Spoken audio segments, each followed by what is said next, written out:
All right, so quick update on the robot. I figured out the ramping problem.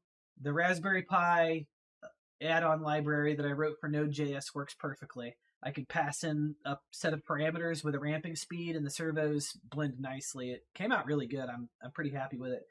I'm unsure if I'm going to be able to do dynamics with it though, because those need to be able to react to state changes very fluidly. So there's probably going to be a point where I'm going to have to do more things in C++, but I'm going to continue to just add on to my Node.js API instead of completely abandoning Node.js more than likely, because this allows me to do more stuff in the robot as a whole, like the camera and extracting other data from the bot as it's going. But I've switched my focus a little bit to inverse kinematics, and I just wanted to explain not only for y'all but for me, because I used to know how to do inverse kinematics, but apparently I've forgotten over the years, and I've kind of had to redo research and relearn how to do it. Um, and generally, the problem is that it's kind of an academic problem, so people like to talk real big about it, and they'll use a lot of fancy words like the law of cosine.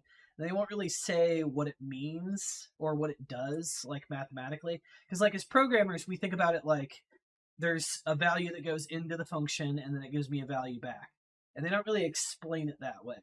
So the law of cosine, what it does on a fundamental level is you pass in the size of each of the sides of a triangle. So all three sides.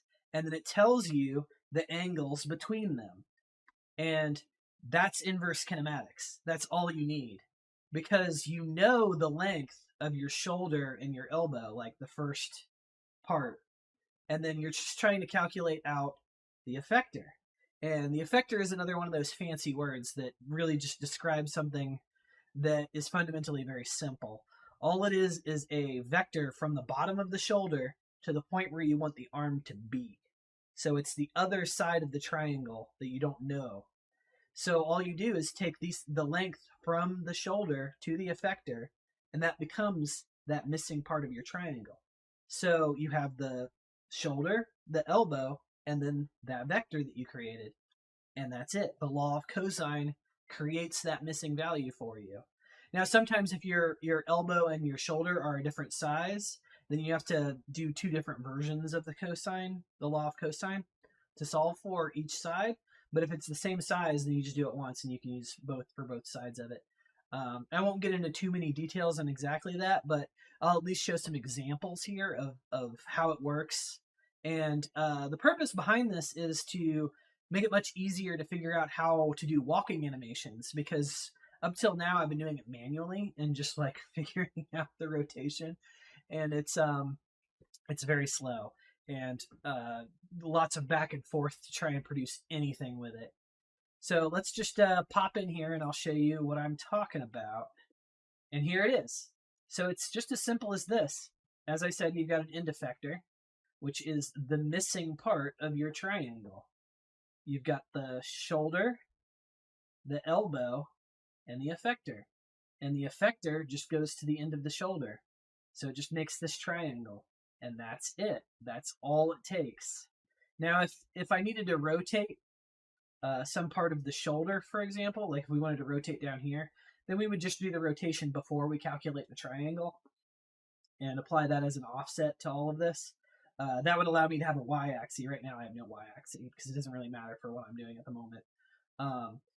But the hard part, after you've figured out the triangle, is translating that into something useful. And doing something in a simulation like I've done here, very helpful. Makes it much faster. So I would advise highly to do that if that's an option for you. So talking a little bit more about the ramping library, I am going to post that in the description of this video. You can go and check it out. All it does is allow you to pass in the servo index and the rate at which you want it to go, or the duration that you want it to go in. It's a very simple way of doing like linear motion, and it's very helpful for kinematics too. It only works for a specific driver board, however. I will include a link to that as well. All right, let's get back to work.